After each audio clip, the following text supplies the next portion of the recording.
Nosso entrevistado já está conosco. Márcio Roland, economista da Fundação Getúlio Vargas. Boa tarde, Márcio, tudo bem? Boa tarde, como vai? Tudo bem? Tudo bem, obrigado pela atenção conosco aqui da Bandeirantes.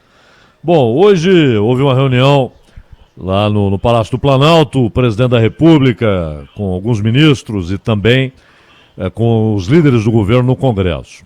Falaram do Renda Cidadã, né, que parece será o nome de um programa permanente social a ser apresentado para começar a funcionar no ano que vem, substituindo o Bolsa Família, e reforma tributária.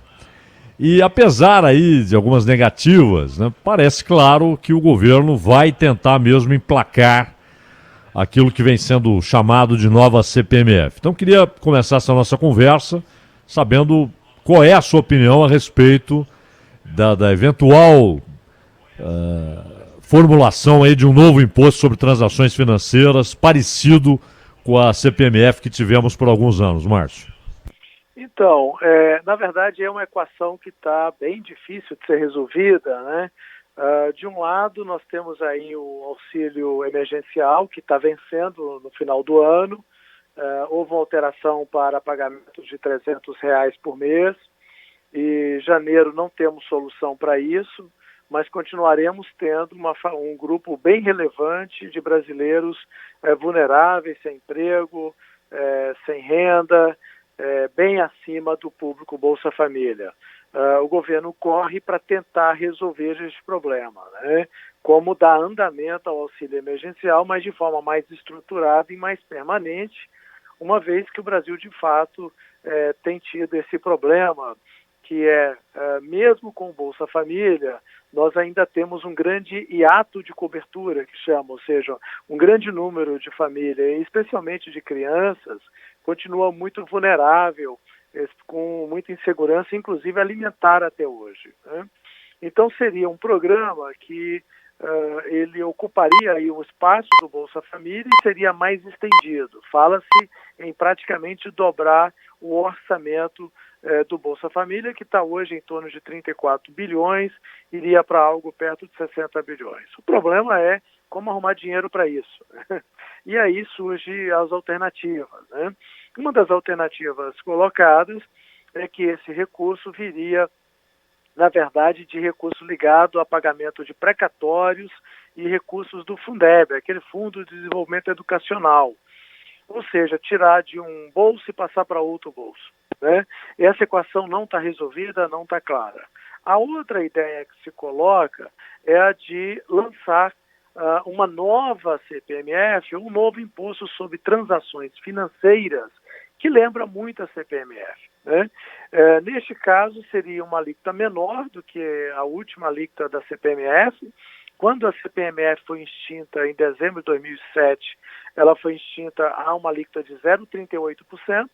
O governo fala em uma alíquota de 0,2%, né? E ela teria muito mais a função de cobrir a desoneração da folha de salários, que é para tentar estimular a geração de mais emprego. Então, criar um novo imposto para desonerar o pagamento de encargos trabalhistas, especialmente a contribuição patronal e INSS, com mais o imposto. Também não está bem resolvida essa equação. Ou seja, nós estamos com muitas dificuldades para achar um equilíbrio para termos uma renda cidadã ou uma renda para essa população vulnerável brasileira, que nós descobrimos aí com o auxílio emergencial, chegou a mais de 60 milhões de brasileiros, e do outro lado a gente está sem saber quais são as fontes de recursos que não seja CPMF, para reduzir os encargos e o custo, né, não salário, da folha de salários no Brasil. O Márcio, agora, o governo argumenta, não só o Paulo Guedes, mas também os líderes do governo dentro do Congresso Nacional, que, bom, não haverá aumento da carga tributária, na verdade, uma compensação pela desoneração que atingiria todos os setores. Muito bem. Agora, é preciso discutir os efeitos de um imposto como esse na economia, inclusive no custo dos produtos, no custo da produção e naquilo que, ao fim e ao cabo, será pago, na maioria das vezes, pelo consumidor final. Então, um carro, por exemplo, quantas vezes incidirá um imposto como esse, quando a montadora compra o vidro, compra a borracha, compra o plástico, compra a parte elétrica e diversos outros produtos, né? É possível dizer que, tal qual a CPMF, primeiro, há o risco do imposto ser inflacionário, ou produzir inflação, provocar inflação, e segundo, a ideia de 0,2, na verdade não há uma garantia de que permanecerá em 0,2. Nada garante aos brasileiros que depois de um tempo não estará de novo, por exemplo, em 0,38, não? Pois é, esse é o grande problema que a gente tem no Brasil, e o problema é muito simples, né? Nós aumentamos as despesas, os gastos do governo já estão ali beirando, exceto esse ano por conta dos gastos extraordinários com a pandemia, a gente já tem um gasto de orçamento no governo federal de 1,5 trilhões de reais, e temos que correr atrás para arrecadar mais do que isso para reduzir a dívida. E aí acaba o governo tendo um apetite muito grande por novos tributos, novos impostos, e isso faz aumentar a carga tributária. Para ter uma ideia, a carga tributária da Constituição Federal aprovada em 88 para cá já subiu mais de 10% do PIB, e nem por isso nós resolvemos os problemas de bons gastos no Brasil. Aumentamos a receita do Estado brasileiro em mais de 10% do PIB, mas os gastos continuam crescendo ainda mais que isso. A CPMF, ou um modelo parecido da CPMF, como você levantou muito bem, ela vai incidindo em cascata, né? É 0,2% no pagamento, que é 0,2% no recebimento de uma peça, que é levado a ter um adicional de valor na outra peça, que sai de uma empresa, vai para outra empresa, de uma mão para outra, e são vários movimentos, até chegar, por exemplo, um automóvel, né? Para se chegar, por exemplo, um automóvel, você teve o trabalho desde a indústria de plásticos, de resinas, laminados, de aço, e por aí vai, né? Todos esses setores vão acumulando 0,2% em todas as suas transações financeiras. É claro que isso vai para preço, ou seja, vai para o consumidor pagar mais caro, né? Sem dúvida nenhuma, não tem a menor dúvida de que novos tributos, por mais que o governo prometa que não vai aumentar a carga tributária, acaba aumentando os preços dos bens dos consumidores brasileiros. Ô Márcio, eu ouvi você falando uma certa vez, e a gente toda vez que tem alguém falando sobre reforma tributária a partir de quem criou, né, a reforma criada a partir do governo, a partir do executivo, sempre fala em estimular, e que tem que estimular, e sempre estava vinculado ao consumo. E eu já vi você dizer que exatamente não é isso. A reforma tributária que pensa em consumo não é aquela que necessariamente vai dar certo. Explica um pouquinho melhor isso. Nós temos um Brasil, o sistema tributário brasileiro realmente é caótico, né? Ele carece de aperfeiçoamentos, de reforma, de modernização. Até aí, todos nós, economistas e tributaristas, concordamos, temos esse mesmo diagnóstico. O problema vai na página 2 em diante. A partir daí, nós discordamos bastante. Existe um grupo de tributaristas e economistas que defendem a reforma tributária exclusivamente sobre a tributação do consumo, né? E acreditando que ela vai aumentar a eficiência econômica, com isso vai aumentar a produtividade do trabalho, e com isso o Brasil vai crescer mais lá no futuro, né? Só que ela é altamente regressiva. Toda reforma tributária que é feita exclusivamente sobre o consumo, ela é muito regressiva. O sistema tributário brasileiro já é muito regressivo. O que quer dizer isso? Na essência, quando você pega toda a carga tributária brasileira, pobre paga mais imposto relativamente a rico. Quem tem menos renda, quem ganha menos, quem tem menos patrimônio, acaba sustentando um peso maior daquelas despesas do Estado brasileiro, relativamente mais do que os mais ricos no Brasil. E aí, uma reforma tributária baseada somente no consumo, ela acelera ainda mais esse processo. Nós já somos um país extremamente desigual.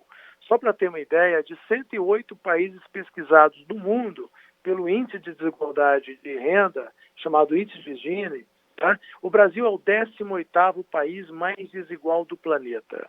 nós ficamos atrás de países como Ruanda, por exemplo.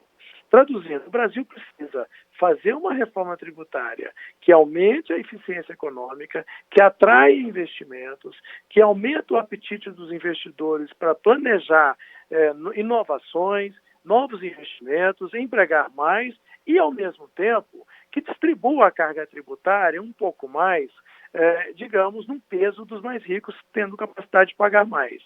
Essa equação não está resolvida no Brasil. Ô Márcio, tem uma questão de antipatia também, né? Não tem nenhum imposto que seja criado que seja popular.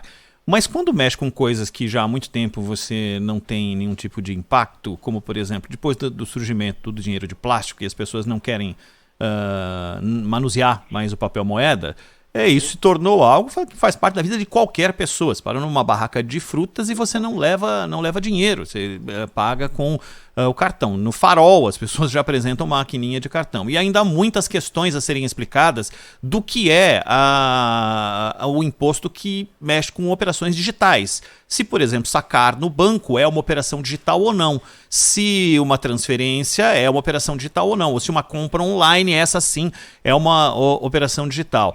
A questão da antipatia é um grande problema da origem de uma proposta que vai mexer diariamente com a vida das pessoas, que podem ter que mudar o comportamento para pagar menos? Pois é, normalmente, né, quando a gente fala de tributação, a gente fala de pelo menos duas coisas básicas: comportamento das pessoas, tá? Que é essa coisa do incentivo. Se você vai tributar, por exemplo, isso que você falou, todas essas transações bancárias, financeiras, de pagamentos na feira, na maquininha, de pagamentos de autônomos na sua casa, em fazer serviços diversos, se você vai ser tributado por isso, há claramente uma tendência a gente chama de desbanqueirizar, né, ou desintermediar, ou você começar a ter comportamentos de passar ao largo da tributação, né? E esse é um comportamento típico quando você impõe um tributo como este. O problema, quer dizer, nesse caso em particular, o ministro Paulo Guedes vem falando de uma alíquota de 0,2% há muito tempo, né? Mesmo antes da pandemia, e ele fala nos pagamentos e recebimentos, o que implica que uma mesma transação, eu pagando para você, eu pago 0,2, você recebendo paga 0,2. O que implica que numa mesma transação seria 0,4, o que seria uma alíquota excessivamente alta num país que tem hoje uma inflação em torno de 2%. Uma coisa é quando você tinha uma CPMF de 0,38%, e só num movimento, com várias exceções, né, não incidindo em pagamentos de salários, benefícios diversos, e ela era só numa ponta, e num país que a inflação era 7, 8, 10%, e a taxa de juros 15%, 20%. Né? Ou seja, 0,2% no pagamento e recebimento é uma alíquota desproporcional, inclusive, além de ser muito ruim. Né? Isso que você muito bem disse agora há pouco. Vai gerar um desincentivo a formalizar essas diversas transações ou microtransações no Brasil, porque vai ser uma alíquota muito pesada. O Márcio, o governo não pode reduzir a sua arrecadação a um problema fiscal gigantesco, agravado neste ano, claro, e ao mesmo tempo não pode aumentar a carga tributária, que já é pesadíssima sobre os brasileiros, sobre quem produz, sobre quem trabalha, sobre a renda. E o interessante nessa história toda é com relação ao problema fiscal, né? É que você falava há pouco, inclusive, o Brasil precisa de uma reforma tributária, mas não qualquer uma, tem de ser uma reforma inteligente, que inclusive atraia investimentos. E saindo um pouco da questão da reforma tributária, mas pode haver um impacto sobre o investidor, sobre a iniciativa de investir no Brasil, o Supremo deve se manifestar esta semana a respeito da necessidade ou não do Congresso dar o aval para privatizações, para venda, por exemplo, de subsidiárias da Petrobras. Dependendo do resultado da votação do Supremo, que tipo de impactos pode ter sobre a iniciativa, a vontade do investidor internacional de colocar dinheiro aqui dentro? Olha, mais uma pergunta muito interessante, instigante. O Brasil, se a gente olhar, né, vamos olhar a foto completa, né, o Estado brasileiro, né? O Estado brasileiro tem 3 grandes pernas, né? Uma perna é os seus ativos na forma de empresas estatais. No levantamento que nós fizemos, eu coordeno o Observatório de Estatais na Fundação Getúlio Vargas, o Brasil tem mais de 400 estatais esparramadas pelo país. Tem mais de 400 porque nós paramos de contar na 420 e poucas estatais. Né? Só na União tem mais de 150, 120 estatais. O que quer dizer isso? O Brasil tem muita empresa estatal. É um excesso de empresa estatal. Não é uma questão ideológica de gostar ou não mais Estado ou menos Estado. É que a grande maioria delas está com imensa incapacidade de realizar investimentos e promover boas políticas públicas e bons serviços à sociedade. Não fazem sentido mais delas existirem como empresas do Estado. É uma questão de, digamos, de boa governança e boa qualidade do país. É claro que toda vez que nós discutimos se devemos ou não privatizar e aparecem várias interpretações jurídicas de que não pode ou não deve, porque precisa sempre de atos legais, ou seja, toda e qualquer privatização, seja da empresa principal, seja da empresa coligada, seja da subsidiária, o que for, requerer ato legal, solicitação ao Congresso para isso, realmente nós vamos nos tornar um país nem um pouco amigável aos investimentos, né? Provavelmente, eu gostaria que o Supremo Tribunal Federal olhasse com mais cuidado o artigo 173 da Constituição. Lá é muito claro, a Constituição já diz para que serve estatal. Então, basicamente, se você lê o artigo 173 da Constituição, como o STF é zelador da Constituição, ele vai ver que o Brasil não precisa de tanta empresa e deveria dar liberdade às estatais a fazerem enxugamento dessas suas máquinas, né? Esse é o voto que a gente tem. A outra perna é tributária, você está vendo a dificuldade que a gente tem de conduzir uma melhoria do sistema tributário no Brasil, que é extremamente caótico, e a outra são os gastos, que a gente, toda vez que fala em cortar gastos, a gente sempre olha o andar de baixo, né?